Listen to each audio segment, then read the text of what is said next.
సకల భోగ భాగ్యాలని చెటి తల్లివి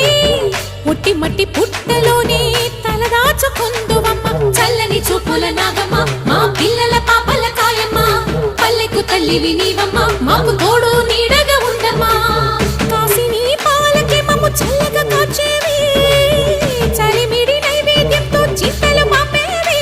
పూజలందుకో శివ నాగమ్మ ఎల్ల వేళలా తల్లి నాగమ్మ దివెనీయవే దేవ నాగమ్మ దాని చూపవే శ్రీ నాగమ్మ నాలుగు దిక్కులే నువ్వే దిక్కని మొక్కే నాగమ్మ నీ బంగారు కాంతుల చల్లని పడగల దీవెనలి అమ్మ అమ్మ నాలుగు దిక్కులే నువ్వే దిక్కని మొక్కే నాగమ్మ నీ బంగారు కాంతుల చల్లని పడగల దీవెనలి అమ్మ